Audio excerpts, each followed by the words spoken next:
Glória a Deus. Irmãos, a paz do Senhor Jesus. Amém. Alegria poder estar com os irmãos aqui nesta noite. Quero convidá-los, já que os irmãos estão sobre os pés, a abrir as vossas Bíblias no texto tema do trabalho desta noite, deste congresso, que está localizado no livro do Apocalipse, capítulo de número 2.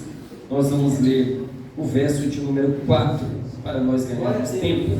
O verso de número 4, que é o verso tema deste trabalho, em nome de Jesus. Quem trouxe o seu exemplar bíblico, pegue ele em suas mãos. Vamos estar lendo essa passagem da palavra do Senhor. Quem não trouxe, pegue o seu celular, use o texto bíblico no celular, não tem problema nenhum. O importante é você acompanhar esse texto bíblico da palavra do Senhor. Eu quero externar minha alegria e gratidão a Deus, a vida do nosso irmão Elton, que nos fez o convite. Deus abençoe. Também a irmã Poliana, é casado, que tem a sua esposa. Então, Deus abençoe em nome de Jesus. São os líderes desse grupo de jovens. Qual o nome do grupo? Apocalipse. Faz sentido. Agora está fazendo todo sentido. Deus abençoe vocês. Parabéns em nome de Jesus por essa festividade. Congresso nunca é fácil, né, irmãos? Nunca é fácil. Todos os anos é uma batalha, mas se vocês estão aqui é porque vocês têm vencido a cada ano para a glória de Deus. Então Deus abençoe grandemente vocês, parabéns.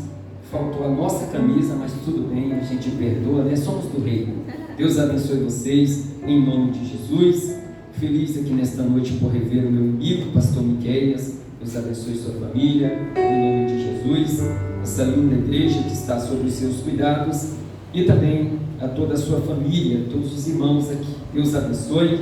Prazer imenso estar vendo Lucas. Privilégio de estar aqui contigo. Eu nem sabia que seria do mesmo dia, viu? Deus te abençoe. Muito bom te ouvir, viu? Eu ficaria sendo ministrado aqui, viu? E depois ir embora cheio de Deus. Deus te abençoe, viu? Também essa banda que acompanha eles, jovens crentes. Deus abençoe vocês, tá? Os músicos daqui. Deus abençoe em nome de Jesus. Eu vi ali meu amigo José Carlos, Deus te abençoe. Sua mendiga, minha esposa está ali. Deus abençoe em nome de Jesus. Muito bom revê-los, viu? Deus continue abençoando vocês. Queridos, também o nosso irmão Guilherme, operador Guilherme, grande pregador da palavra de Deus. Deus te abençoe, viu? Continue te usando. Muito bom te ver. Eu nem sabia que você congregava aqui, mas Deus te abençoe, viu? Vamos ler o texto, irmãos. Verso de número 4 diz assim: Tenho, porém, contra ti que deixaste o teu primeiro amor. Tenho, porém, contra ti que deixastes o teu primeiro amor. Podeis tomar os vossos assentos. Irmãos, nós estamos diante de um texto bíblico muito especial.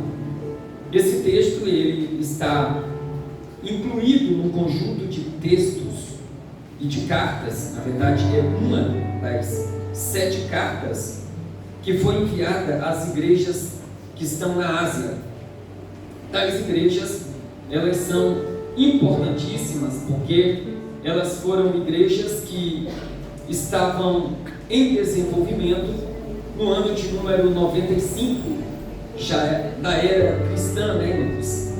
Jesus havia sido assunto aos céus, já havia 66 anos, e essas igrejas estavam na Ásia Menor, que era a igreja dos gentios, e todas elas eram igrejas importantíssimas. Obviamente que a classificação dessas igrejas, muitos estudiosos, pregadores da palavra de Deus, quando vão ministrar a palavra do Senhor, eles sempre dividem essas cartas de uma maneira diferente. A maioria vai falando de cada uma de um ponto positivo, um ponto negativo, mas todas as vezes que eu leio esse texto, as 7 cartas juntas, eu tenho uma visão diferente delas. Eu geralmente costumo dividir as 7 igrejas em 3 partes diferentes, 3 grupos diferentes.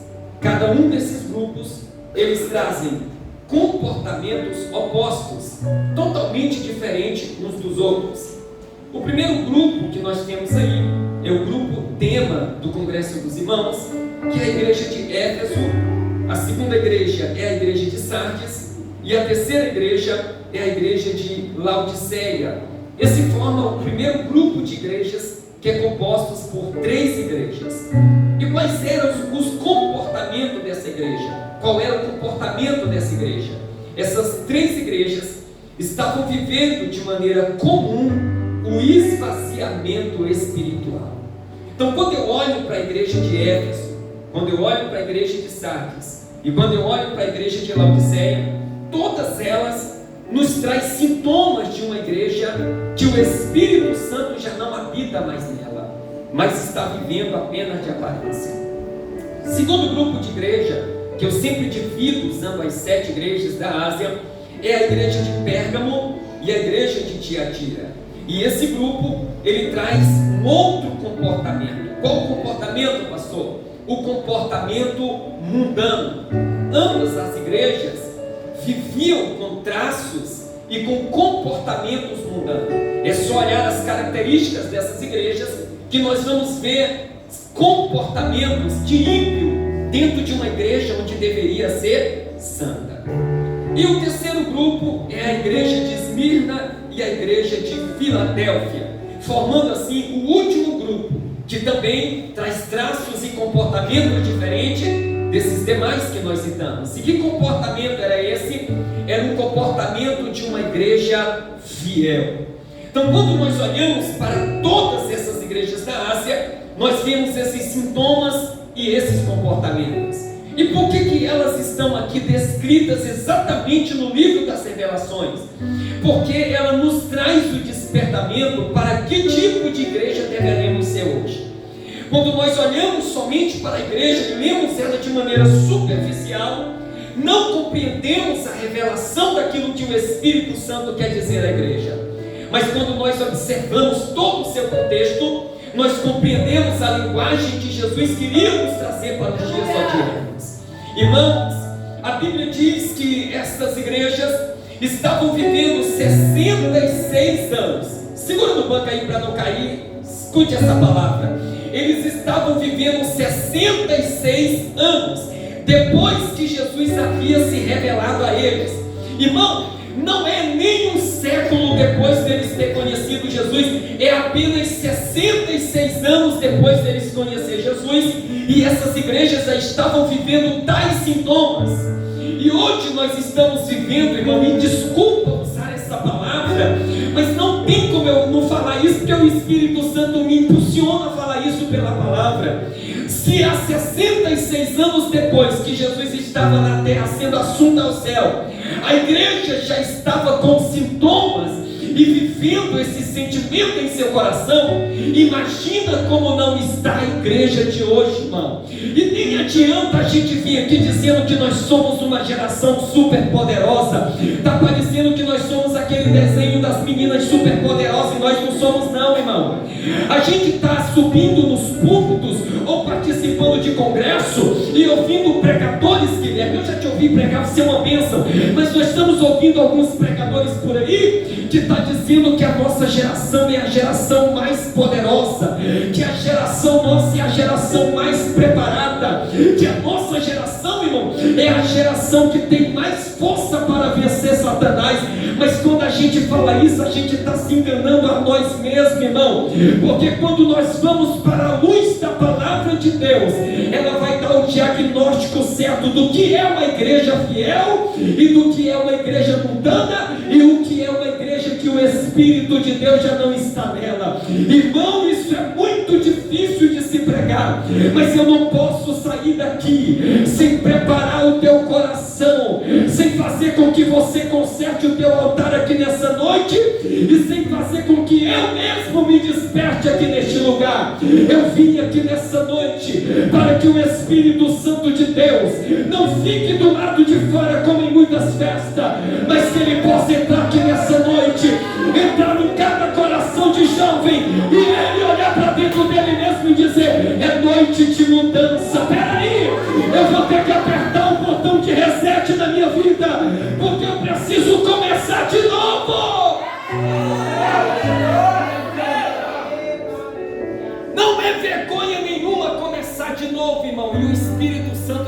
nos trouxe aqui.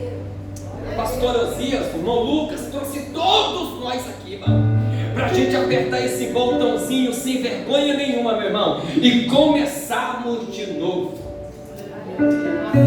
Como essas igrejas traziam esses traços, e eu dividi aqui em 3 partes, só vai dar para falar de um, viu, irmão? O esfriamento espiritual, que é o tema dos irmãos. Mas no outro congresso a gente fala do outro, e no outro ano a gente fala do outro, certo? Já deixei aí, 24, 25. É ou não é? Mas nós vamos falar da primeira parte. Escute isso, irmão. A igreja de Éfeso era uma igreja muito especial. Pastor, por que o senhor dividiu Éfeso, Sardes e Laodiceia? Porque essas 3 igrejas, elas eram empoderadas no tempo delas. Imagina as congregações do ministério de Taubaté, e sempre tem aquela congregação que é top, não é? Que você diz, olha, a congregação do bairro tal, meu Deus do céu, irmão, nós já fomos lá, é uma maravilha.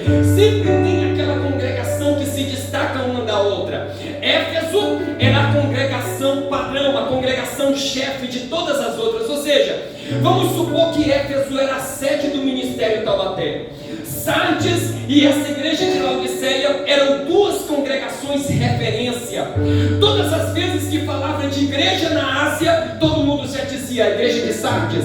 Quando se falava de uma igreja na Ásia, alguém dizia, eu conheço Laodiceia, igreja abençoada, já fui lá, igreja top. Quando se falava de igreja na Ásia, alguém dizia, eu conheço a igreja de Éfeso, é uma igreja poderosíssima e abençoada. Eu já participei de um culto lá, é uma igreja muito abençoada, irmão. E se os irmãos observarem, essa igreja aqui, ela era abençoada porque ela foi a primeira igreja gentílica na Ásia a ser fundada e conquistada pelo apóstolo Paulo. Quando nós vamos para o capítulo de número 18 do livro de Atos dos Apóstolos, nós temos esse contexto histórico, que eu vou abrir a Bíblia, porque tem uns abençoados tebulosos que diz que pregador só fala, não lê Bíblia. Vamos ler.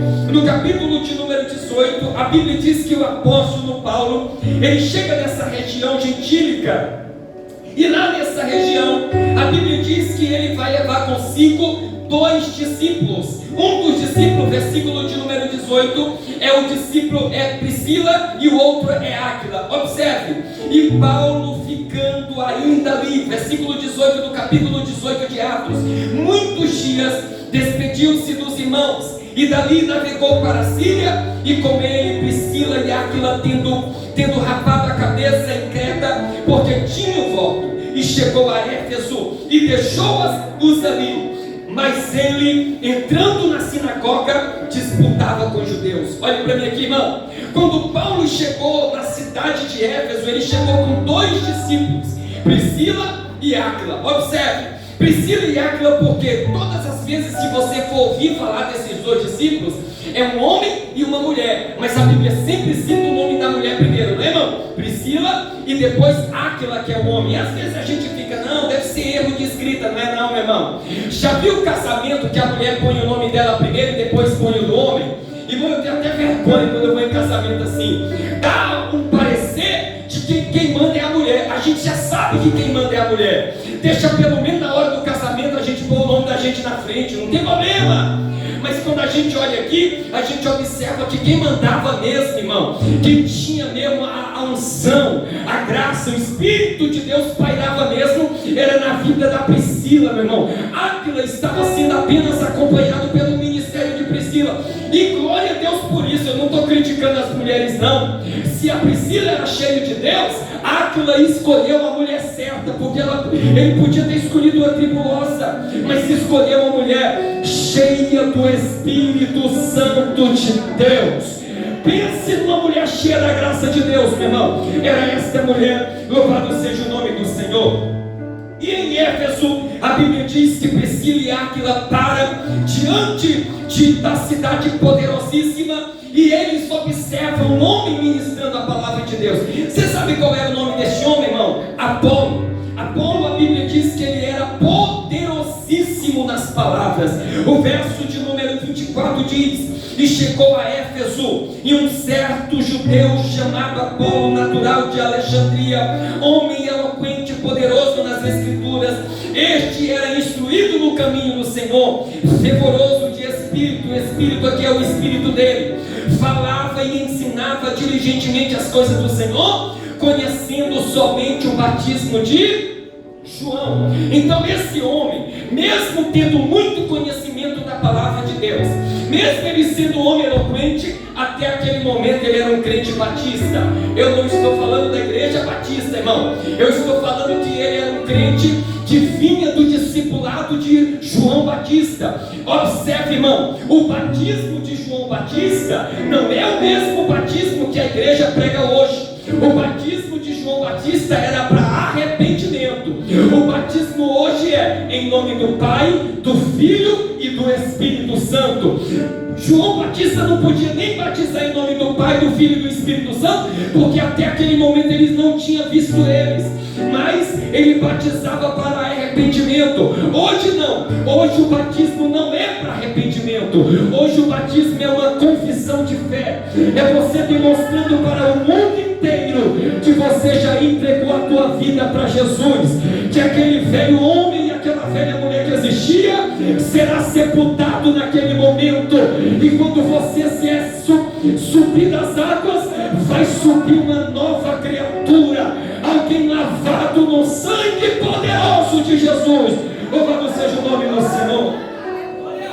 Então até aquele momento ele não conhecia nenhum dos dois batismos. Ele não conhecia o batismo nas águas e ele não conhecia o batismo no Espírito Santo. Só que a Bíblia diz, irmão, que Priscila e Áquila chama Apolo e diz: Apolo, você conhece o batismo no Espírito Santo? Ele falou: eu nunca ouvi falar. Aí ele pergunta assim: você conhece o batismo nas águas? Ele falou: também não, eu sou discípulo de João Batista. Então Priscila e Áquila disseram: então nós vamos te batizar. Irmão, a Bíblia diz, irmão, que eles vão batizar ele nas águas, e depois Priscila e Áquila mandam ele se ajoelhar, coloca a mão na cabeça deles e diz assim: receba o Espírito Santo de Deus. Na mesma hora, Apolo é tomado pelo Espírito Santo de Deus. Irmão, pasmem os irmãos que estão aqui nessa noite, mas eu fui do tempo, irmão Guilherme, que quando alguém aceitava Jesus, a primeira coisa que ele ia atrás era do batismo no Espírito Santo. Não era nas redes sociais. Aceitar a Jesus antigamente não era questão de status, era questão de sobrevivência. O Espírito Santo de Deus de fato mudava a vida da pessoa, e ela queria ser batizada. Era uma alegria tão grande quando alguém era batizado no Espírito Santo. Por quê? Porque a igreja entendia que ninguém pode parar um homem e uma mulher cheio do Espírito Santo de Deus. Louvado seja o nome do Senhor. Por que, pastor? Porque o Espírito, irmão, dá uma energia que a gente não tem. A gente precisa, como humano, nós precisamos ir além. Uma vez uma adolescente chegou para mim e falou: pastor, meu sonho é pregar a palavra. Eu falei: mas não está difícil, irmão. É só pegar o microfone, ler a Bíblia, vai lá em cima e começa a falar, Deus vai te usar, estude a palavra. Ele falou: não consigo nem subir. Eu falei: é mesmo? Não consigo nem subir, pastor. Por quê? Alguma coisa me trava. E o que te trava? O meu humano. Eu não consigo apresentar trabalho na escola, a minha parte humana me trava. Eu falei: é mesmo? É. Então nós vamos orar para Jesus te batizar no Espírito Santo. Meu irmão. Começamos a orar pelo adolescente para Jesus batizar ele no Espírito Santo, irmão. Eu orava constantemente. Todo culto que tinha que dizia: quem quer ser batizado? Eu ia com ele lá na frente, colocava a mão e dizia: Senhor, que dia o Senhor vai selar ele? Ele está aqui, Senhor. O desejo dele é receber o teu Espírito Santo. Irmão, não demorou muito tempo, meu querido, e o Espírito de Deus desceu sobre a vida daquele rapaz. Ele já tinha lido a Bíblia inteira pelo menos umas 5 vezes. Muito novo, um adolescente, para ler uma Bíblia 5 vezes. E ele disse: pastor, agora sim eu consigo subir no altar. Eu falei: eu posso te dar a oportunidade? Ele falou: pode. O senhor você não vai estudar? Eu falei: não, o Espírito de Deus vai fazer eu lembrar o que eu já li. Pastor Miguel, irmão, eu fiquei impressionado com a pregação dele, irmão. Eu fiquei impressionado com a pregação dele. Vou dar aqui um spoiler spoiler só de uma aplicação que ele fez da mulher no fluxo de sangue. Ele disse assim: como que pode? A mulher estava perdendo sangue. Alguém que perde sangue fica fraco. Se tiver algum enfermeiro sabe, o sangue faz com que você fique fraco, até desmaie se você estiver perdendo sangue. Se ela estava perdendo sangue, Jesus, ele tem um conhecimento de todas as coisas. Por que Jesus não parou antes dela tocar? Por que Jesus continuou andando antes dela tocar? Ela teve que se arrastar enquanto Jesus andava. Aí ele respondeu à igreja: Jesus não parou, porque Jesus queria mostrar para ela que ela tinha mais força do que ela pensava, irmão. Eu saí daquele culto mais crente ainda, e Deus está levantando ele. Eu vou revelar ele ainda para os irmãos, mas Deus está levantando, vai ser um dos grandes pregadores da palavra de Deus aqui nesse lugar. O que você está dizendo, pastor? Eu estou dizendo que a nossa geração precisa voltar a buscar o Espírito Santo de Deus em sua vida, para viver um grande avivamento de Deus. Quando Paulo chega na igreja de Éfeso, quando a Bíblia diz que Paulo chega na igreja de Éfeso, Paulo poderia refazer o que todo pastor faz. O que é que um pastor faz quando ele chega na igreja? Ele vai direto à tesouraria, porque o pastor precisa resolver as questões financeiras da igreja. É isso que um pastor faz. Ele quer saber quem é o tesoureiro, quanto a igreja está rendendo, porque afinal de contas a igreja está aqui nessa terra com um corpo físico, e ela precisa de maneira social se manter. Então essa é uma direção natural de qualquer pastor. Todo dirigente que vai dirigir uma igreja, ele tem que fazer isso. Mas Paulo não, em vez de fazer isso, não. A Bíblia diz que quando ele chegou em Éfeso tinha 12 crentes. Quantos crentes eu falei? Tinha 12 crentes. Você sabe o que foi que Paulo fez, irmão? Ele fez uma reunião, olhou para os 12 e disse assim: vocês já receberam o Espírito Santo? Rapaz, irmão, eu vim impressionado com Paulo. Capítulo 20, depois os irmãos leem em casa de Atos. Ele perguntou para os 12: vocês já receberam o Espírito Santo? A Bíblia diz que os 12 olharam para ele e disseram assim: nós nem sabia que existia ele. Meu irmão, por que eu devo ministrar a palavra de Deus? Porque tem pessoas que não sabem. Tem pessoas aí fora que não conhecem o Deus que você conhece. Tem pessoas aí fora que não sabem o Espírito de Deus que está na sua vida, jovem. Por isso que na escola e onde você estiver, você tem que ser uma testemunha viva, como o nosso irmão Lucas falou. Testemunha viva de que Deus é real, de que Ele é verdadeiro, de que Ele existe, de que Ele se movimenta entre nós. E a Bíblia diz que Paulo estendeu a mão para eles, irmão, e todos foram cheios. Todos foram cheios do Espírito Santo de Deus. E voltando aqui, irmãos, por que essa igreja de Éfeso era uma igreja especial? Porque ela foi uma igreja muito abençoada. Ela foi dirigida primeiramente pelo apóstolo Paulo, porque onde ele chegava ele abria, ele fundava uma igreja. Depois essa igreja foi dirigida por Priscila e Áquila. Depois essa igreja foi dirigida por Timóteo. E há quem diga que Tíquico também dirigiu essa igreja. Era uma igreja abençoada. Por que ela era uma igreja abençoada? Porque a igreja de Éfeso recebeu uma carta especial do próprio apóstolo Paulo, irmão, escrita por ele na epístola. E se os irmãos acham que isso não é especial, Jesus também escreveu uma carta para ela. Eu vou voltar aqui de novo a fita, viu, irmão, para você melhorar o glória. Se você acha, irmão, que essa igreja era especial porque Paulo escreveu uma carta para ela, Jesus também escreveu. Olha aí, Apocalipse capítulo 2, verso 1. Escreve ao anjo da igreja de Éfeso. Isso diz aquele que tem na sua destra as 7 estrelas, que anda no meio dos 7 castiçais de ouro. Você acha que quem é esse? Jesus, irmão. Jesus escreveu uma carta para essa igreja. Olha como a igreja era especial, irmão. Não era qualquer igreja. Jesus, quando escreve essa carta para essa igreja, é mostrando o tanto que ela é especial. Aí às vezes você diz: irmão, eu não sou especial não. Jesus nunca escreveu uma carta para mim. Escreveu sim. Olha aqui, ó. E ela tem 66 livros. Mais de 30 mil versículos estão escritos aqui. E todos eles foram de Jesus. Se isso não for amor, meu irmão, Ele deixou um manual de fé.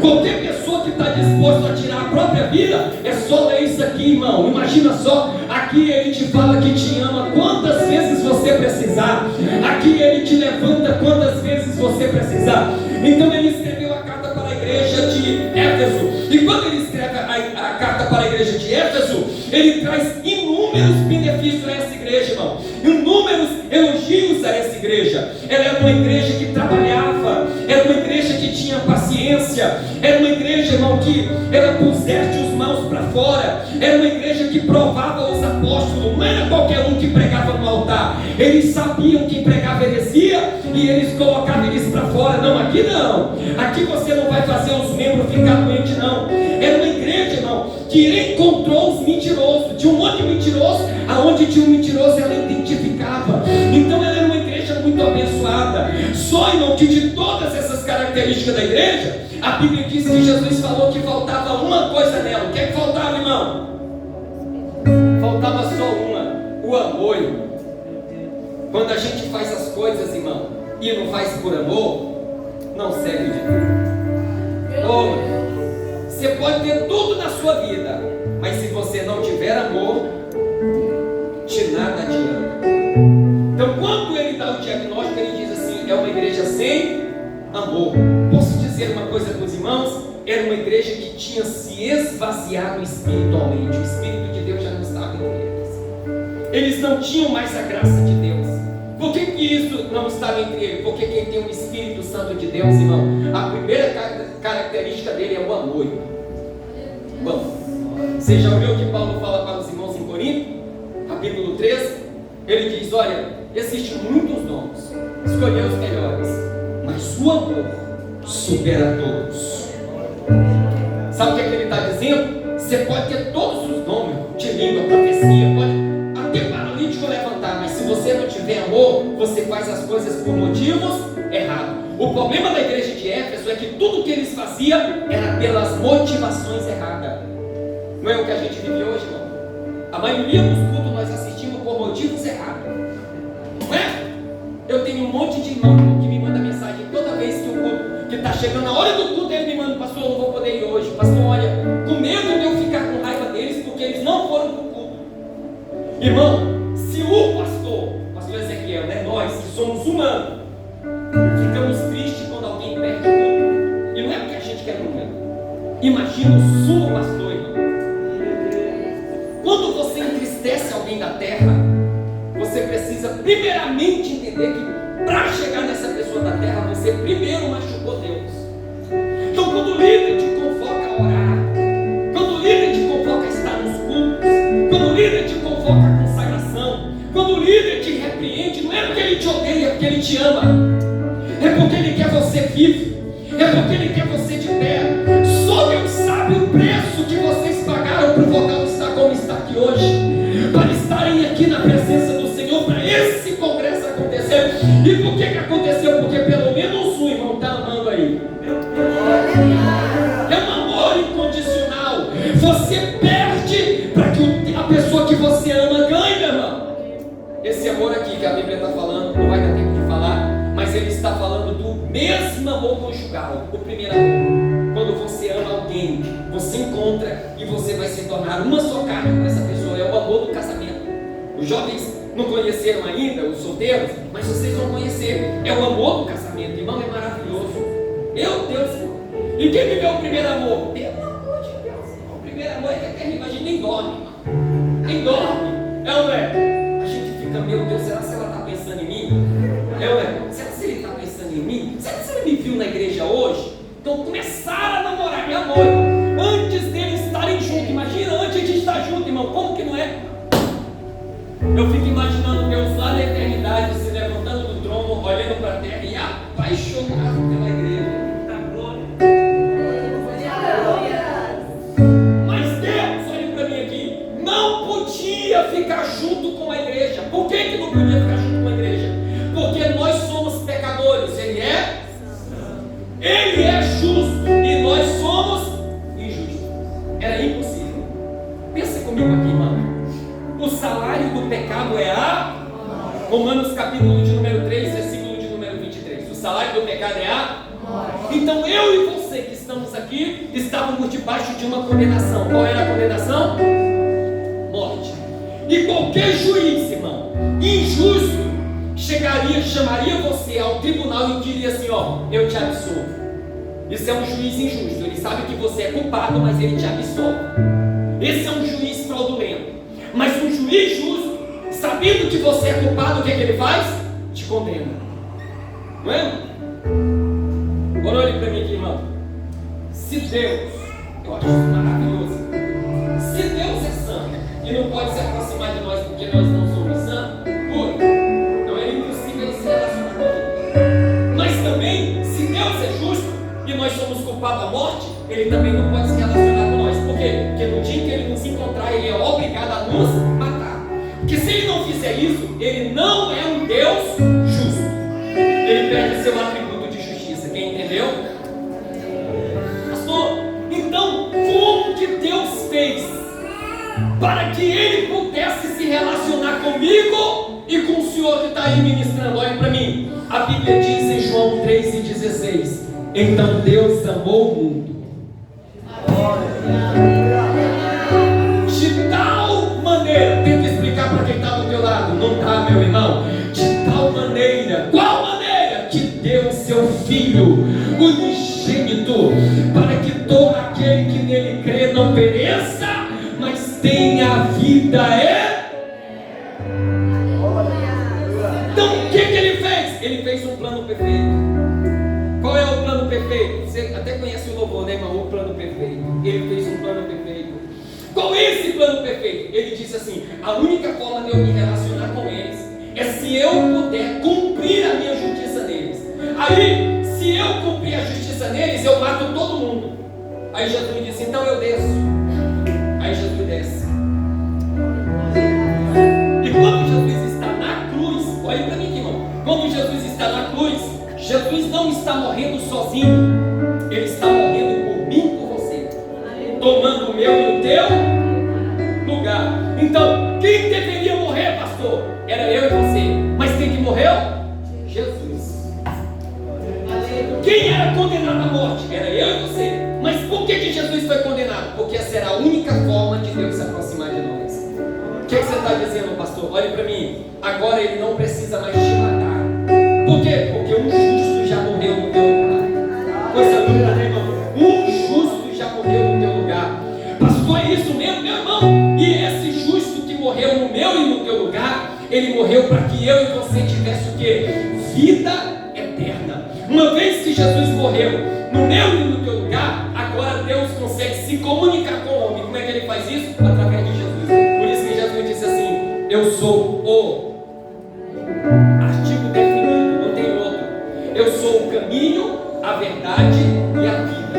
E ninguém vai ao Pai a não ser por mim. Irmão, pode fazer a aeronave, que roda na velocidade da luz, nunca chegarão ao céu, meu irmão. Só chega no céu quem Jesus quer. Irmão, você não tem ideia, lá é muito longe. Onde Deus mora é tão longe que nenhum ser humano pode chegar lá com nenhum veículo. Mas a Bíblia diz que Estevão viu os céus abertos e viu Deus. Mesmo a distância tão grande, Deus disse: eu vou te dar olhos especiais para você enxergar que o lugar para onde você vai vir é real. É Deus, irmão. E Estevão olhou e disse: eis que eu vejo os céus abertos e o Filho do Homem em pé à direita do Pai. O que eu fico impressionado é que ele disse que Jesus estava em pé. Por quê? Porque Estevão estava subindo, Jesus ficou de pé. Eu vou te esperar aqui, meu filho. Por quê? Porque o meu amor que estava na tua vida nunca esfriou. Você correu risco de vida, mas o primeiro amor estava mais vivo do que nunca. Louvado seja o nome do Senhor. Meu Deus, irmão. Quando Paulo viu esse plano extraordinário, ele escreveu uma doxologia, ele fez um hino. Ele disse: ó profundidade das riquezas, tanto da sabedoria quanto do conhecimento de Deus. Quão insondáveis são os seus juízos e quão inescrutáveis são os seus caminhos. Porque quem compreendeu a mente do Senhor, ou quem foi o seu conselheiro, ou quem lhe deu primeiro a ele para que lhe seja recompensado. porque dele, por ele e para ele são todas, pois a glória, pois, eternamente. Amém. Paulo estava dizendo assim: o que deu esse conhecimento aqui para Deus? Meu Deus. Porque isso aqui é extraordinário. Sabe por que Paulo escreveu isso aqui, irmão? Porque ele compreendeu o que foi que aconteceu, o plano de Deus. Pastor, eu vou lhe explicar qual foi o plano de Deus. Eu falei aqui de um jeito, vou falar de um jeito mais fácil ainda, certo, irmão? Olhe para mim aqui. Nós estávamos caminhando para o abismo, certo? Estávamos caminhando para o abismo, quando de repente Jesus nos encontrou no meio do caminho, e o pecado que estava nos levando para a morte, Jesus pegou e colocou no ombro dele e disse: volta para lá, porque agora você vai para o caminho da vida e eu vou morrer no seu lugar. Escuta isso aqui, irmão. Aí Jesus vai e morre, mas Jesus, ele morre por causa dos meus e dos teus pecados. Por que Jesus não morre por causa dos pecados dele? Porque Jesus não tem. Aí o diabo olha para os pecados de Jesus, abre o livro da vida de todo mundo que viveu Jesus 33 anos e meio e começa a olhar. Primeiro dia de vida, não tem pecado. 12 anos, não tem pecado. 30 anos, sem pecado. 33 anos, não tem pecado nenhum. 33 anos e meio, não tem pecado. Aí você sabe o que é que Deus faz? O que a morte faz, irmão? Vamos liberar esse homem. Por quê? Não dá para segurar ele aqui, eu só posso segurar com o pecado, porque o aguilhão da morte é a força da morte é o pecado em igreja. Como o pecado não podia, como Jesus, a morte não podia segurar Jesus, que Jesus não tinha pecado, ao terceiro dia ele está linda, né, irmão? Aí a Bíblia diz que Jesus voltou. Irmão, a morte não pode segurar Jesus, porque não havia motivos para ela segurar. Os pecados que Jesus morreu foi o nosso e estava lá com ele. Agora olhe para mim que isso aqui é o melhor, meu irmão. O melhor é isso aqui. Porque, irmão, que crente, ainda que esteja morto, viverá. Porque quando um crente morre, escute isso aqui, ele vai até onde a morte vai pegar o livro meu e o teu de vida e vai dizer: primeiro dia, não tem pecado. Mas como? Segundo dia, não tem pecado. Terceiro dia, não tem pecado. 10 anos, 20 anos, não tem pecado. Mas pastor, como que não tem pecado? Porque os pecados dele, outro já morreu por ele. E o melhor, meu irmão, escuta isso aqui, é que a morte não pode segurar eu e você também. Por quê? Porque outro já morreu no meu e no teu. Aí a morte tem que liberar você. É por isso que quem aceita Jesus, meu irmão, escute isso, quem aceita Jesus, ele pode viver eternamente. Ele não está condicionado à ação do poder da morte. A morte não tem poder sobre ele. Por isso que Paulo disse: onde está a morte, o teu aguilhão? Onde está o inferno, que é sepultura, a tua vitória? Não está, porque em Jesus Cristo está a nossa vitória. Louvado seja o nome do Senhor. Então, o primeiro noivo que essa igreja perdeu era uma das coisas mais importantes, a coisa mais importante da igreja. E quando Jesus viu isso, Jesus disse assim: eu tenho contra vós que perdeste o primeiro. Irmão, espiritualmente falando, essa igreja estava morta.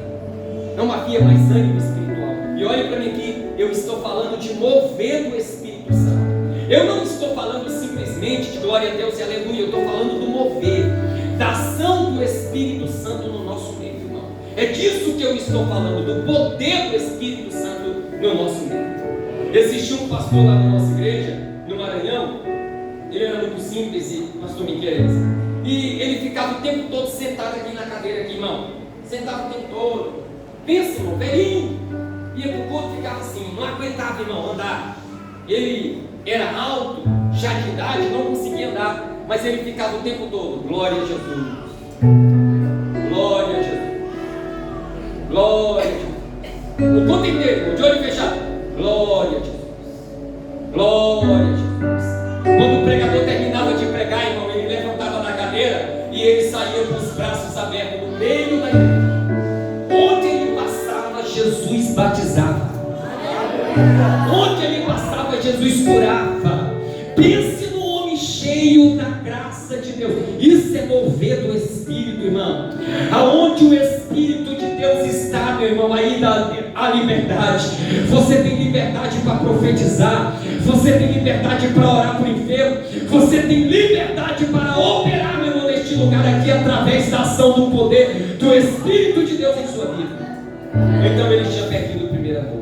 Pastor, esse é um sinal de uma igreja espiritualmente vazia. Exatamente, ela não tem amor. Pastor, qual é a outra? É a que vive de aparência, irmão. A Bíblia diz que a igreja de Sardes vivia de aparência. A Bíblia diz que ela tinha nome de que vive, mas estava morta. Olha isso, irmão. Nome de que vive, mas já estava morta. Vivia de aparência. Esvaziamento espiritual. É só uma roupa, é só uma imagem. Quem conhece a pessoa de verdade mesmo, mora do lado dele, lá pertinho da casa dele, conhece ele. Irmão, a gente não pode viver desse jeito. Jesus não te chamou para viver de aparência. E não pense que essa palavra é dura para o seu coração. Eu não vim aqui doutrinar a igreja. Eu vim apenas dizer para você e para mim mesmo: é tempo de nos despertarmos, irmão. Aonde nós estivermos, alguém precisa ver que o Espírito de Deus está na minha e na tua vida. Não viva uma vida dupla, uma vida mascarada. Não tente, irmão, driblar a Deus, que ninguém engana a Deus, irmão. Quem mandou a carta aqui para as igrejas foi o próprio Jesus. Ele disse: eu conheço as tuas obras. Não dá para enganar Deus, irmão. Você pode enganar o líder, pode enganar o pastor, pode enganar seu pai e sua mãe. Eu posso enganar quem eu quiser, mas Deus, irmão, ninguém. Quando a gente pensa em fazer algo errado, o que é que a gente faz? A gente olha para os lados, né? Nunca a gente olha para cima. E olha que ele tem 7 olhos de fogo. Ele pode nos enxergar como Davi falou: se eu descer ao mais profundo da sepultura, tu aí estás. Se eu for para o mais longe do horizonte, tu aí estás. Se eu subir para o lugar mais alto, tu aí estás. Irmão, em todo lugar os olhos de Deus estão sobre a tua vida. Pastor, por que o olho de Deus está na minha vida? Porque Deus, irmão, ele não te divide com ninguém. Deus, irmão, ele tem ciúme de nós. Pensa, irmão, uma vez que eu sou de Deus, Deus tem ciúme de mim e ele cuida de mim. Eu acredito, ele cuida de nós. Então, todo lugar que você estiver, Deus vai criar uma situação para que você entre dentro do plano dele. Ele não vai deixar que você siga no seu caminho sossegadamente. Ele vai criar uma situação para que você venha para dentro dos propósitos dele se você estiver saindo. Deus é assim. Às vezes uma doença, às vezes um acidente. Deus, ele sabe de tudo, irmão. Irmão, lá no Maranhão é pecado jogar bola. E eu jogava escondido, meu irmão. Pode gravar mesmo, que é verdade. Eu jogava escondido. Meu pai faltava me matar, irmão, quando eu pegava eu jogando bola. Surra lá em casa, irmão, que o pai da menina José parecia congresso, irmão. Era 1 hora de joelho. Eu ficava de joelho esperando o pai chegar com uma cinta para poder dar em mim. Era, irmão, mulher. E eu ficava lá de joelho, o pai antigo, e eu orando: Senhor, passa de mim esse cálice. Daqui a pouco o pai chegava com uma cinta. Meu pai não ficava batendo à toa, não, irmão. Meu pai, instruído pela Bíblia, pastor, meu irmão, ele batia e falava: meu filho, você vai fazer? Eu não vou não, pai. Ele, pá, mas eu falei que não ia. Ele falou: eu sei, mas eu preciso conversar com você. Por que você fez? Ah, pai, eu gosto. Pá, é pecado, meu filho. E ó, 1 hora, irmão, batendo em mim. Depois de 1 hora, ele deixava eu mais 1 hora de joelho, que é para mim lembrar da surra. Eu ficava: Jesus, me leva, me arrebata, me tira dessa casa. 12 anos de idade, eu quero casar, Senhor. Imagina! E Deus tinha um ministério na minha vida para pregar a palavra do Senhor, e eu estava meio distante do meu Guilherme. E o meu pai dizendo: eu não chamei meu filho para ser jogador de futebol. Você não vai trabalhar para o mundo. Eu não te criei para que Satanás use você como instrumento. Eu quero que você esteja na casa de Deus. Eu não estou dizendo que quem joga bola é do diabo. Eu estou dizendo que Deus tinha um plano pastoral para a minha vida, ministerial para a minha vida, e você que tem ministério sabe. E meu pai falou: olha, você tem uma chamada de Deus, isso não vai acontecer na sua vida não. E o que é que aconteceu? Eu fui jogar bola. O pai falou assim: na próxima vez que você for jogar bola, Deus vai mostrar para você que você tem um plano. Ele tem um plano na sua vida. Irmão, eu fui jogar bola. Quando eu cheguei no campo, irmão, que eu pisei o meu pé, irmão, na linha do campo, escondido no meio do mato do campo, porque tinha uns crentes lá jogando contra os católicos. Era o Esporte Clube Aleluia contra o Mensalão, misericórdia. Mas nós brincávamos um contra o outro. Era a igreja católica contra a Assembleia de Deus. Não, pensa. Meu Deus, irmão. Era tanta briga, irmão. E quando eu pisei o pé no campo, irmão, eu ouvi o Espírito Santo de Deus falar comigo nitidamente. Aqui não é o teu lugar. Irmão, pensa numa estrutura, pastor Miqueias, que eu me abalei na hora. Irmão, eu me sentei naquele campo e eu fiquei lá e disse assim: Senhor, se tu tem um plano na minha vida, revela esse plano para mim. E Deus, irmão, começou a falar comigo pelo Espírito Santo. Eu tenho um plano desde quando você nasceu. Irmão, eu chorava. Nós tínhamos andado 9 quilômetros numa Kombi para ir jogar. E eu voltei 9 quilômetros a pé, viu, irmão Lucas? Sem havaiana, sem nada, a pé. Eu cheguei com os meus pés vermelhos, rachados em casa. Olhei para o meu pai e falei. O meu pai perguntou: onde você estava, filho? Eu falei: eu estava no campo de futebol, pai. E eu disse assim, o pai falou assim, só que eu falei para ele: só, pai, que quando eu estava no campo, uma voz lá do céu falou comigo e disse: aqui não é o teu lugar. Meu pai olhou para mim e disse: pois hoje, meu filho, eu não vou te dar uma surra, porque eu não precisei te corrigir. O próprio Pai Celestial, pelo selo que Ele tem na tua vida, Ele falou contigo. E eu tenho certeza que você vai mudar essa atitude. Na hora eu mudei, irmão. Na hora eu mudei. Eu ia para a igreja, pastor, de calça jeans, camiseta colada. Irmão, eu era magrelo. Eu tenho 51,5 kg. Imagina, eu era mais magro ainda. Era igual um cabo de vassoura, irmão. Eu ganhei do menino do mundo uma camisa que ela era colada, irmão, preta. Meu Deus do céu, quem via eu parecia um cibido, irmão. Feio, empanado assim. E eu ia desse jeito. Aí, nesse dia, irmão, eu coloquei a roupa, eu me senti mal, irmão Lucas. E as pessoas acham: não, você é quadradão demais, você é das antigas. Eu não sou, não, eu tenho 34 anos. Mas eu coloquei a roupa, eu comecei a passar mal, eu disse: não, eu não consigo vestir isso aqui mais. Chamei meu pai falou: mas meu filho, tu não tem roupa. Aí eu falei: pois eu não vou vestir isso. Aí o pai pegou e me deu a calça dele, 44. Eu vestia 34, 10 a menos. Dobrei a roupa do pai em 2 partes e amarrei com cordão. A Maria chama Imbira. Amarrei com cordão e fui para a igreja amarrar. A camisa que era do meu pai, cabia uns 3 de mim, porque meu pai era ribudinho, pedreiro, forte. Cabia uns 3 de mim. Eu cheguei lá parecendo um fofão, irmão. A irmã olhou para mim e falou: meu filho, o que é isso? O que aconteceu contigo? Eu falei: o Espírito de Deus falou comigo. Ele falou: imagina se eu não tivesse falado. Ele mandou um ciclo de oração. Eu falei: meu Deus do céu, imagina se não tivesse falado. Não, meu filho, vamos lá em casa. Eu tenho um presente para você. Irmão, eu fui na casa dessa irmã. Ela falou: é mesmo? Eu tenho um presente para você. Ela me levou, irmão, tinha um monte de roupa social. Tinha terra. Só que estava tudo furado, irmão. De faca, de tiro. Era do filho dela que tinha morrido, irmão. A mãe eu usava a roupa aqui de fundo da igreja. E eu dava lá um furo aqui atrás. Que por é esse? Com uma facada, irmão. Mas fica tranquilo, eu estou bem. Na igreja, imagina. Mas eu me sentia feliz em estar na casa de Deus como Deus queria que eu tivesse. Aí, uma irmã chegou para mim e falou assim: ó, meu filho, já era difícil tu casar. Você casa. Agora é que tu não casa mesmo. Eu falei: essa é a voz do diabo. A irmã, irmão, falou pro pastor, o pastor me disciplinou 6 meses. Porque eu falei que a voz da irmã era do diabo. Mas era do diabo mesmo, irmão. Não falando maldição que eu não ia casar. Sacanagem. Mas aí, irmão, com o tempo a gente vai se ajeitando, né, Lucas? A gente vai comprando umas roupinhas mais bonitinhas, vai ficando mais arrumadinho, irmão.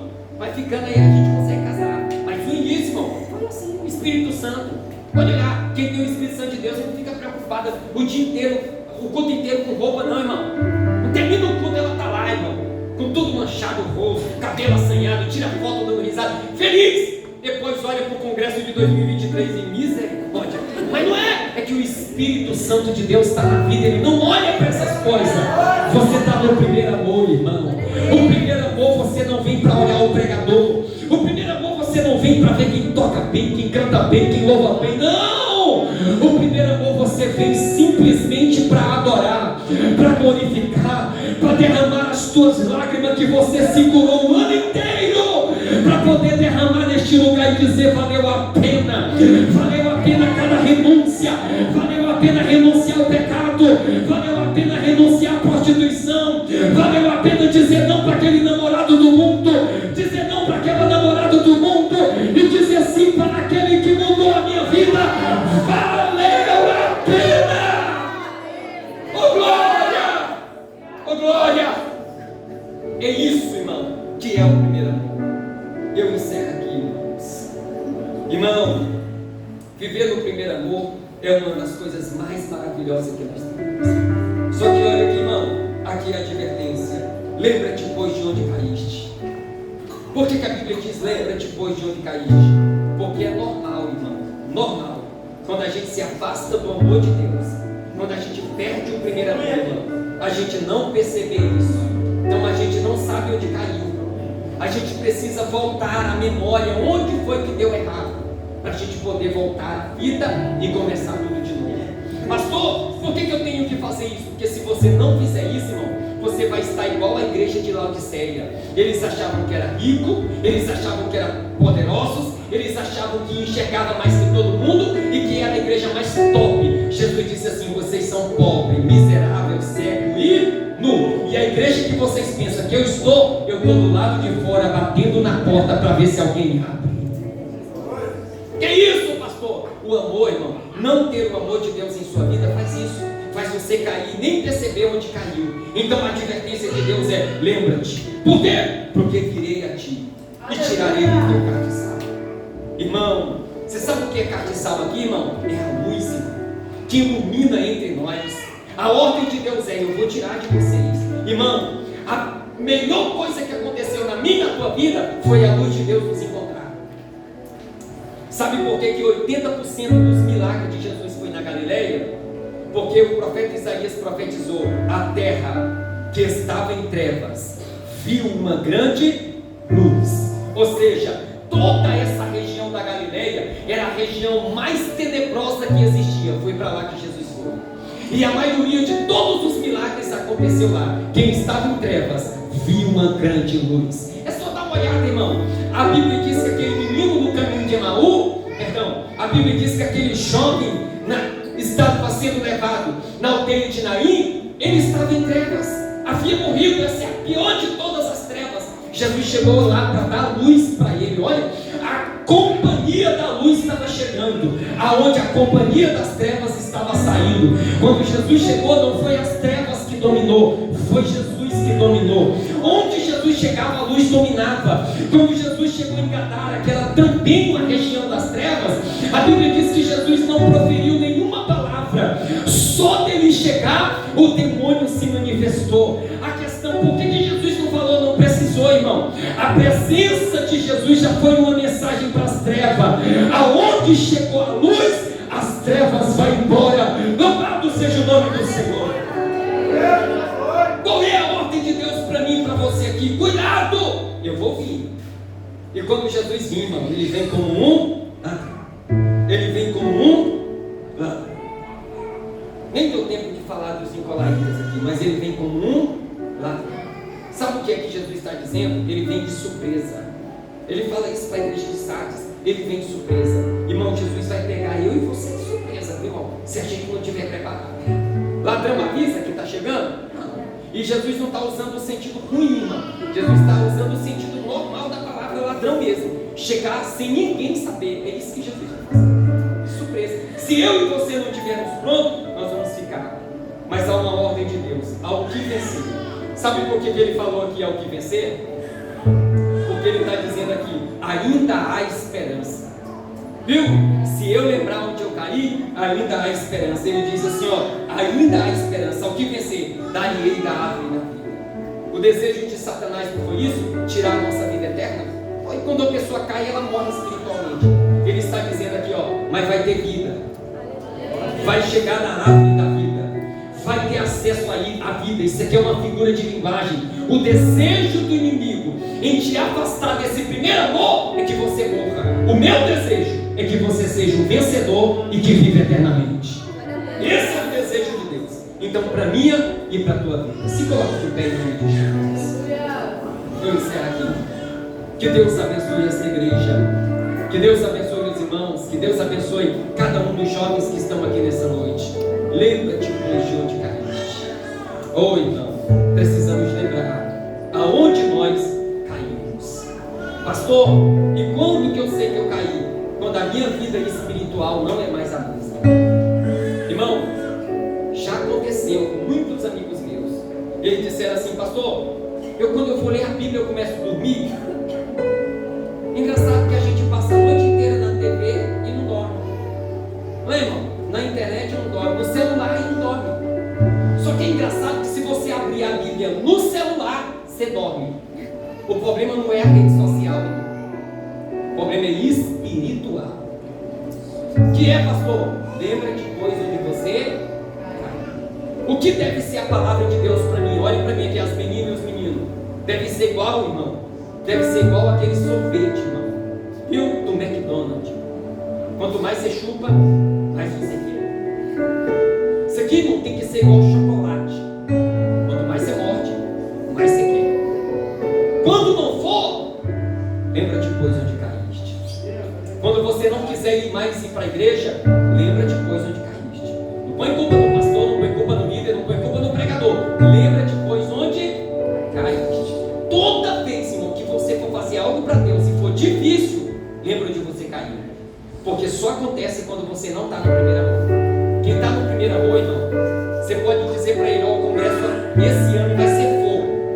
A gente vai colocar brasa viva em cima do banco, mas tem que sentar na brasa. Irmão, ele vem e senta. Me dá glória sentado lá se queimando todinho. Ele está no primeiro amor. É primeiro amor, irmão. Amém? Quando a gente está no primeiro amor, a gente gasta tudo que tem e não reclama. Quando a gente não está no primeiro amor, a gente dá a oferta e fica: meu Deus, será que vai faltar? Meu Deus, eu dei R$10, Senhor, eu nunca fiz isso na vida. Quem fez eu fazer isso, Senhor? Já viu gente assim? Não está no primeiro amor. Quem está no primeiro amor, meu irmão, nem vê. Eu gastei meu dinheiro inteiro. Quando eu fui casar, nem tinha dinheiro para casar. Eu falei: vai ser um milagre o casamento. Eu não tenho. Mas eu gastei sem ver. Sabe por quê? Amor. Só que esse primeiro amor não pode acabar. Eu olhei para minha esposa todos os dias de manhã. Eu olho para minha esposa antes de eu ir trabalhar. Se eu não for trabalhar, e a primeira coisa que eu falo para ela é: eu te amo. E para provar que eu amo ela, eu faço o café da manhã. Tem que ter obras. Eu faço o café, eu vou lá na padaria, eu compro pão. Quando ela levanta, o café está prontinho. Todo dia ela toma café. Ela sabe fazer café? Sabe. Por que ela não faz? Porque ela ama. Como é que ela prova que me ama? Todos os dias, irmão, ela prova que me ama. Primeiro amor, irmão. A gente só tem 5 anos de casado, mas tem que continuar assim até Jesus voltar. Meu irmão, tem esse negócio de depois olhar, que daí começa os aumentativos, sai pra cá, feiona, não é? Não. Tem que amar para sempre. Primeiro amor, certo, irmão? Primeiro amor. Primeiro amor, meu irmão, você não divide, não abre mão. Deus está dizendo assim: dividir é o erro, mas eu quero voltar a ser a sua prioridade, o seu ser. Que Deus seja o centro dessa festa, desse grupo, dessa igreja, do anjo da igreja e de todos nós. Feche os seus olhos. Bendito Deus eterno Pai. Meu Deus, pela revelação da tua palavra ministrada aqui nessa noite, eu quero, Senhor eterno, orar por essas vidas aqui neste lugar. O inimigo, Senhor, trabalhou de todas as formas, colocando, Senhor eterno e santo, todos os tipos de atrativos para poder desviar o meu amor, Senhor, e o amor da tua igreja de ti. Mas aqui está o teu povo, Senhor. O teu Espírito Santo habita no nosso meio. Por isso, Senhor, eles escolheram esse tema tão importante para este ano.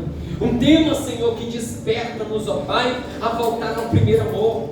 E como nós fazemos isso sem nenhuma vergonha? Nós não temos vergonha de apertar o botão reset, começar tudo de novo, Senhor. Ninguém vai zombar, Senhor. É no mundo que se zomba das pessoas, aqui não. Aqui a gente ora por elas. É no mundo que as pessoas dão uma rasteira e derrubam o outro. Aqui não. Aqui quem está caído a gente coloca de pé. É o mundo que envergonha. Aqui não. Aqui não é lugar de envergonhar ninguém. Aqui é lugar de exaltação. Aqui é lugar de crescimento.